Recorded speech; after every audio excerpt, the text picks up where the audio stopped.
रामजीलाल सुमन पर आज करनी सेना ने अटैक कर दिया। जी हां, अलीगढ़ से खबर सामने आई है जहां पर रामजीलाल सुमन के काफिले पर हमले का मामला और मामले में गभाना चौकी इंचार्ज को सस्पेंड किया गया। रामजीलाल सुमन के काफिले पर टायर फेंके गए थे। शिथिलता बरतने पर स्थानीय चौकी प्रभारी को फिलहाल निलंबित कर दिया गया है। थाना प्रभारी के विरुद्ध विभागीय कार्रवाई के आदेश दिए गए। तो बड़ी अपडेट, बड़ी जानकारी आप तक पहुंचा दे। देखिए जरा किस तरीके से काफिले पर टायरों से हमला किया गया है। टायर फेंके गए हैं। काफिले में जो गाड़ियां थी फिर उन्होंने स्पीड बढ़ाई, जिसके चलते आगे चल के गाड़ियां जो हैं वो आगे चल के टकरा गई। और लालजी सुमन जी हमारे साथ एक बार फिर से जुड़ चुके हैं। राम जी, बहुत बहुत स्वागत है आपका भारत समाचार पर। और आपकी उत्तम स्वास्थ्य की कामना करते हुए मेरा पहला सवाल आपसे यही है कि आज जो आपके ऊपर हमला हुआ उसको लेकर क्या कहना चाहेंगे? बुलंदशहर में एक सुनहरा गांव है, वहां बहुत तेजी से ये जो थार गाड़ी है इसको चला करके एक दलित महिला की हत्या कर दी गई और 4 लोग घायल हुए। समाजवादी पार्टी की राष्ट्रीय अध्यक्ष श्री अखिलेश यादव जी ने एक डेलीगेशन बनाया था हमारे नेतृत्व में कि वहां जाएं और हालात की जानकारी लें। 3 दिन से स्थानीय प्रशासन को और सब लोगों को जानकारी थी कि मेरा दौरा प्रस्तावित है, लेकिन गवाना टोल प्लाजा पर भी हमें रोक लिया गया। बड़ी संख्या में पुलिस बल के साथ अधिकारी वहां मौजूद थे और गवाना टोल प्लाजा से 250-300 मीटर अलीगढ़ की तरफ कुछ अवांछनीय तथाकथित कड़ी सेना के लोग वहां जमा थे। हमारे काफिले पर हमला किया, हमारी गाड़ी पर तेल फेंका गया, टायर फेंके गए, गाड़ियों में पत्थर मारे गए। कुल मिलाकर के कई गाड़ियों का नुकसान हुआ। ये विशुद्ध रूप से एक जानलेवा हमला था, ऐसा मैं कह सकता हूं। ठीक है, लेकिन आपके द्वारा जो बयान दिया गया था, जब इतना विवाद हो रहा है, इतना आपके ऊपर हमले हो रहे हैं, करनी सेना लगातार आपको फूटी आंखों से भी नहीं देखना चाहती, नहीं लग रहा आपको कि आपने जो बयान दिया था उसको आपको वापस ले लेना चाहिए? नहीं, इन सब चीजों का कोई मतलब नहीं है। मैं उन पुराने मुद्दों को नहीं उठाना चाहता, लेकिन सबसे अहम सवाल क्या है? राजनीति में असहमति हो सकती है, लेकिन विरोध व्यक्त करने के हमारे पास तरीके हैं। संविधान और कानून के तरीके से हम विरोध कर सकते हैं। मेरी बात से अगर असहमति थी तो जनतांत्रिक तरीके से लोग उसका विरोध करते। मेरे घर पर प्राणघातक हमला किया गया मेरी गैर मौजूदगी में।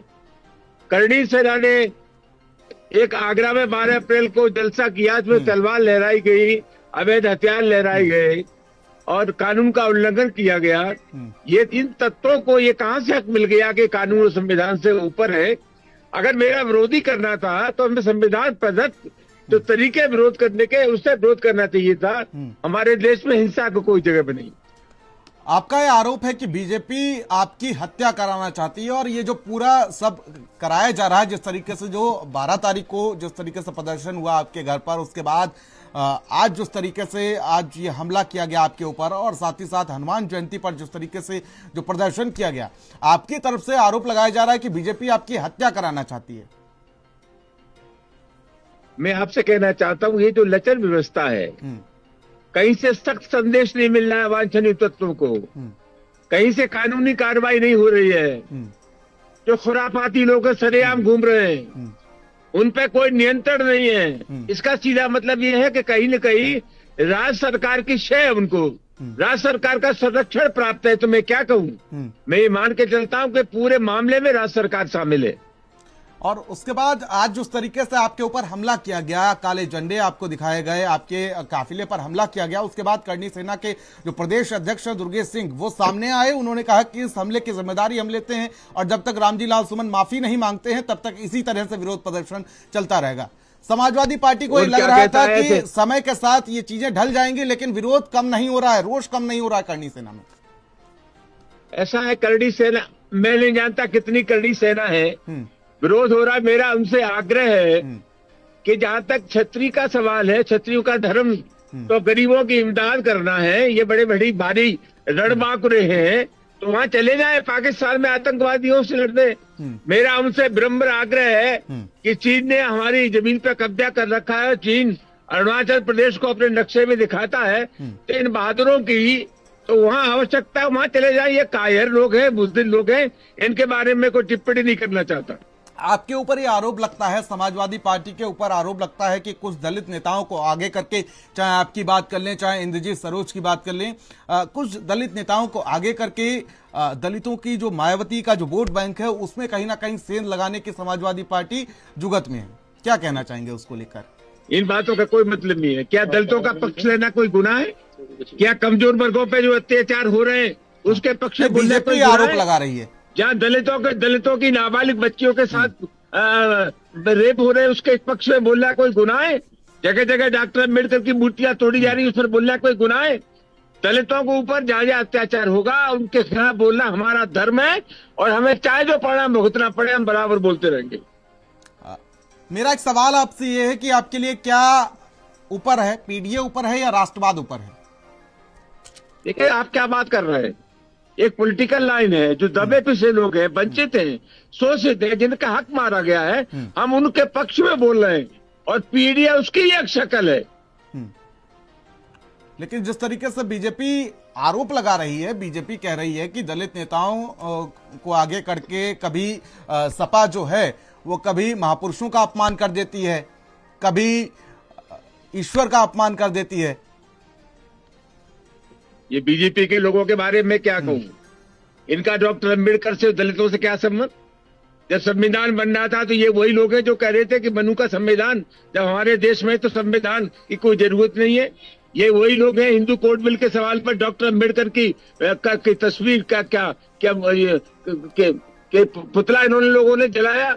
ये वही लोग हैं, ये वही लोग हैं। अरुण शौरी की जो किताब है उसमें लिखा गया है, अरुण शौरी भारत सरकार में मंत्री रहे, उस किताब में कहा गया डॉक्टर अम्बेडकर गद्दार थे, डॉक्टर अम्बेडकर पदलोलुप थे।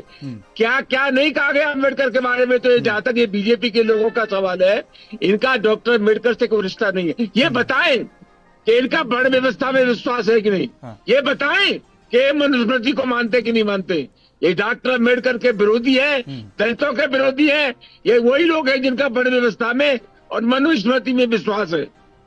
आपका जब आज काफिला निकल रहा था, 25 गाड़ियां थी लगभग आपके इस काफिले में, तो वहां पर कोई सुरक्षा नहीं थी, और जब ये तमाम तैयारी की गई, देखिए टायरों को अगर वहां पर एकत्रित किया गया तो ऐसा नहीं कि एकदम से टायर इकट्ठे हो गए, काले झंडे वहां पर आपको दिखाए गए। क्या कैसे तो सवाल मैं आपसे पूछना चाहता हूँ। जब 3 दिन से मेरा दौरा प्रस्तावित था, प्रशासन को जानकारी थी, खुफिया तंत्र को जानकारी थी, तो ये तत्व कैसे जमा हो गए? इसलिए मैं कहता हूँ कि पूरे प्रशासन स्थानीय स्तर से लेकर के लखनऊ के तार इससे जुड़े हुए हैं, और उस लिहाज से मैं निश्चित रूप से कह सकता हूँ कि अब मैं आश्वस्त हो गया हूँ कि हमारी हत्या की साजिश कर रहे हैं। और जिस तरीके से आप लगातार सिक्योरिटी की मांग कर रहे हैं, मैं देख रहा हूँ कि आप प्राइवेट सिक्योरिटी लेकर चल रहे हैं। क्या करें इस माहौल में? सरकार को हमारी सुरक्षा की चिंता नहीं है। जिस दिन से घटना हुई उसके बार बार जिन जिन स्थानों पर सुरक्षा की मांग हो सकती थी हमने की। इतना गंभीर मामला होने के बावजूद भी जब सरकार इसको गंभीरता से नहीं ले रही है, तो हमको जाके मजबूरी में हाई कोर्ट में जाना पड़ा। कोशिश कर रहे हैं, लेकिन उसके बावजूद देखिए इतना सब बवाल हो रहा है। नहीं लगता आपको कि देश में शांति व्यवस्था बनाए रखने के लिए 27 के चुनाव को भी ध्यान में रखते हुए आपको अपना वो बयान वापस ले लेना चाहिए? करनी सेना का सिर्फ यही कहना है कि वो अपने बयान पर माफी मांगे। आप ऐसा उन सब चीजों की बातें आप मत करिए। जो कुछ हो रहा है, मैं हर परिस्थिति से लड़ने को तैयार हूँ। मैं झुकने वाला आदमी नहीं हूं। मैं आपसे कहना चाहता हूँ, जो भी परिणाम होगा, लेकिन हमारा जो स्टैंड है मैं उसमें कायम हूँ। हम दलितों के सवाल पर बराबर बोलते रहे और बोलेंगे। तो पीडीए में तो पिछड़ा, दलित, अल्पसंख्यक सब आते हैं ना? तो ये तो वही लोग हैं ना। जब हम मांग करते हैं कि जातिगत जनगणना होनी चाहिए, उसका विरोध करते हैं। अखिलेश यादव जब मुख्यमंत्री का घर छोड़ते हैं तो गंगा जल से सफाई होती है। ये वही लोग हैं। राजस्थान विधानसभा में प्रतिपक्ष का नेता जब मंदिर में चला गया तो मंदिर की गंगा जल से सफाई। अरे बेचारा, वो कल परसों आपका उज्जैन में बीजेपी का एक एमपी एमएलए चला गया मंदिर में, उसको नहीं घुसने दिया। ये वही लोग हैं, ये बड़ व्यवस्था के पोषक लोग हैं और जन्मजात ये दलितों के खिलाफ है। लेकिन आपके पीडीए में तो ए से कभी अगड़ा हो जाता है, कभी अल्पसंख्यक हो जाता है, और अब अगड़े ही आपके विरोध में उतर पड़े हैं। पूरा पीडीए एक है, हम नहीं जानते।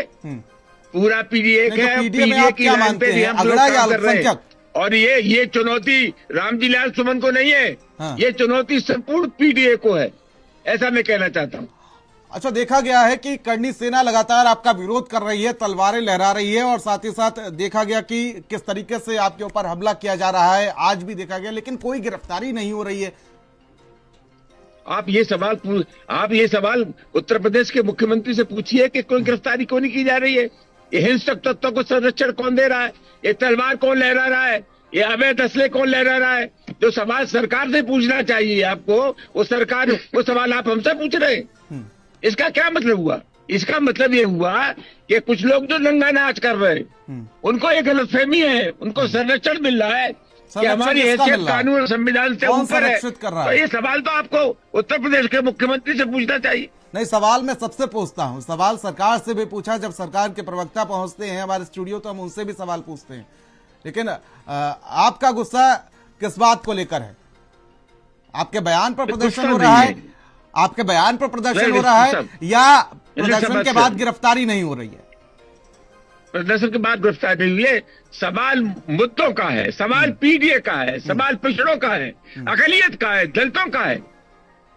इन सवालों पर हम बराबर बोलते रहेंगे, चाहे हमें परिणाम जो भी भुगतना पड़े।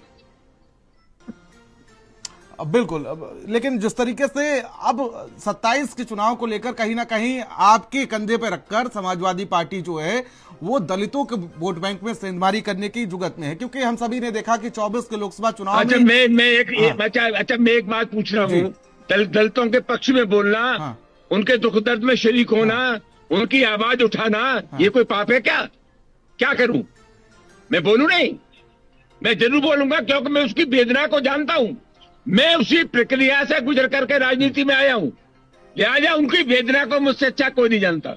मैं बराबर इन सवालों पर बोलूंगा, पीडीए के पक्ष में बोलूंगा, दलितों के पक्ष में बोलूंगा। नहीं, बीजेपी को एक बड़ा डर भी है कहीं ना कहीं, क्योंकि जिस तरीके से 24 के लोकसभा चुनाव में आपके ऊपर, जिस तरीके से समाजवादी पार्टी के ऊपर ये आरोप लगा कि मायावती जो है, मायावती का जो वोट बैंक जो है वो कहीं ना कहीं आपकी तरफ शिफ्ट हुआ। अब समाजवादी पार्टी उसी राह पर चल चुकी है। मायावती का वोट बैंक कहाँ जा रहा है? बीजेपी क्या कर रही है? बीजेपी का और मायावती का सवाल आप उनसे पूछिए। मैं तो समाजवादी पार्टी का कार्यकर्ता हूँ, और हर दल का ये प्रयास होता है कि वो अपनी पार्टी का जनाधार बढ़ाए। अगर हमारे जाने से लोग हमारी हमदर्दी में खड़े हो रहे हैं, तो उसके लिए मैं क्या कर सकता हूँ? उनको बधाई दे सकता हूँ। ठीक है, ये सवाल भी जायज है, लेकिन जिस तरीके से देखा गया कि आज की अगर घटनाक्रम की बात कर ली जाए तो आज एक तगड़ी प्लानिंग की गई थी आपके खिलाफ। एकदम से टायर नहीं इकट्ठे किए जा सकते, कई दुकानों पर से वो टायर मंगाए गए होंगे, पुराने टायर जो थे वहां पर, काले झंडे लिए, काफी चिलचिलाती धूप में आपका इंतजार किया जा रहा है, जिस धूप में देखा जा रहा है कि आदमी को चलना दूभर है, उस चिलचिलाती धूप में आपका इंतजार किया गया।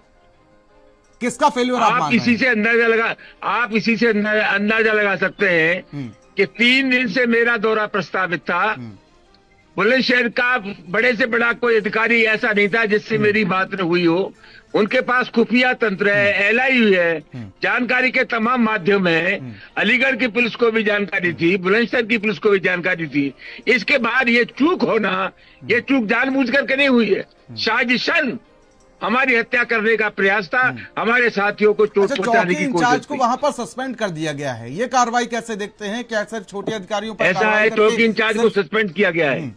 ये तो लड़ाई राज्य सरकार से है। जो कुछ प्रशासन कर रहा है वो प्रशासन कर रहा है योगी आदित्यनाथ की शेष है, तो उसको बलि का बकरा बनाया गया है। कार्रवाई हो रही है, ठीक है, बड़ी बात कह रहे हैं आप, कार्रवाई सिंबॉलिक है, सब हो रहा है। ये आप बड़ी बात कह रहे हैं, आप प्रदेश के मुख्यमंत्री के ऊपर ये आरोप लगा रहे हैं कि मुख्यमंत्री योगी आदित्यनाथ के शय पर ये सब हो रहा है। मैं आपसे पूछना चाहता हूं, जरा आप जवाब दीजिए। मेरी गैर हाजिरी में मेरे परिवार पर प्राणघातक घातक हमला हुआ, 12 तारीख को यह नग्न प्रदर्शन हुआ तलवारों का, हथियारों का। इसको आप क्या कहेंगे? ये क्या हो रहा है? ये कानून का राज है कि जंगल का राज है कि संविधान का राज है? स्थानीय प्रशासन की अगर औकात होती तो अब तक कार्रवाई हो जाती। ये छूट किसके वजह से मिली हुई है? तो मैं जानता हूँ कहाँ से ये राजनीति सब में, चीजें तय मैं की जा रही सरकार हैं? में भी रहा हूँ, प्रतिपक्ष में भी रहा हूँ। सरकार में बैठे लोगों का जो मिजाज होता है, समाज की शक्तियां उसी हिसाब से संचालित होती है। और मैं दावे से कह सकता हूँ कि राज्य सरकार के शेप पर हो रहा है। राज्य सरकार में कौन? मुख्यमंत्री और कौन? सीएम योगी आदित्यनाथ के शेफ पर। बिल्कुल। अच्छा, आपकी तरफ से भी एक चैलेंज दिया गया था कि 19 तारीख को अखिलेश भैया आ रहे हैं, तब 2-2 हाथ होंगे। उसको लेकर क्या कहना ऐसा चाहेंगे? है, आप तो समझदार आदमी है, आप पत्रकार है। राजनीति में 2-2 हाथ विचारों से होते हैं कि तलवारों से होते हैं? नहीं, मैंने तो कहा ही नहीं तलवारों की बात कर रहे हैं। मैंने तो तलवारों की बात ही नहीं की। मैंने तो आपसे उसका तात्पर्य पूछा कि आखिर उसका मतलब क्या था? उसका तात्पर्य ये था कि अखिलेश यादव जी 19 अप्रैल को यहाँ आएंगे, उनसे बैठ करके भविष्य की रणनीति तय करेंगे। 2-2 हाथ किससे होंगे? 2-2 हाथ का मतलब राजनीतिक हाथ, राजनीतिक संघर्ष, विचारों का संघर्ष। संघर्ष आप लगातार कर रहे हैं और आपके संघर्षों के खिलाफ करनी सेना उतर आई है। ये कौन क्या सेना उतर आई है? कौन सेना नहीं उतर आई है? अगड़ा और दलित के बीच में कहीं ना कहीं खाई पैदा की जा रही है क्या? ये अगड़ा और दलित के बीच में खाई कहाँ पैदा हुई? आप क्या समझते हैं कि दलित मार खाते रहे, पीटते रहे, अपमानित होते रहे? एक बात आप समझ लीजिए, तो आप तो राजनीतिक लोग हैं, आपको सबके लिए लड़ना चाहिए, पिछड़ा के लिए भी, दलित के लिए भी, अल्पसंख्यक के लड़ाई लिए दो भी। धाराओं के बीच में है। ये जो सामंती मनोवृत्ति के लोग हैं, ये अपनी आदत से समझौता करने को तैयार नहीं है। नहीं, और आप तो वर्गों के जो राजनीतिक लोग हैं, नौजवान आपको हैं, तो वोट दिया उन्होंने गया होगा। दुनिया की क्रांति सुमन जी, पढ़ी है, सुमन जी। समझदार है, पढ़े लिखे जी। हैं, वो उस माहौल में रहने को तैयार नहीं है जिस माहौल में कभी उनके पुरखे रहते थे। सुमन जी, विद्रोह आप जब होगा, सांसद बगावत होगी, लड़ाई होगी। ठीक, बगावत छेड़ दी अब रामजी लाल सुमन ने। बगावत व्यवस्था के खिलाफ बगावत। आप क्या बात कर रहे हैं? किसके खिलाफ बगावत? राज्य सरकार के खिलाफ बगावत? बगावत का मतलब व्यवस्था के खिलाफ बगावत। जो लोग शोषित है, पीड़ित है, आप विवश हैं क्या? बगावत करेंगे, विद्रोह करेंगे। वो उस माहौल में रहने को तैयार नहीं है जिस माहौल में उनके पुरखे रहते। चलिए ठीक है, बहुत बहुत शुक्रिया अपना कीमती समय देने के लिए रामजी लाल सुमन जी। तो आप रामजी लाल सुमन को सुन रहे थे, जिस तरीके से आज उनके ऊपर हमला हुआ, उसके बाद कहीं ना कहीं उनकी तरफ से आरोप लगाया गया है और साफ तौर पर उन्होंने प्रदेश सरकार को इसका जिम्मेदार ठहराया है। मुख्यमंत्री योगी आदित्यनाथ को उन्होंने जिम्मेदार ठहराया है कि ये जो भी चीजें की जा रही हैं वो कहीं ना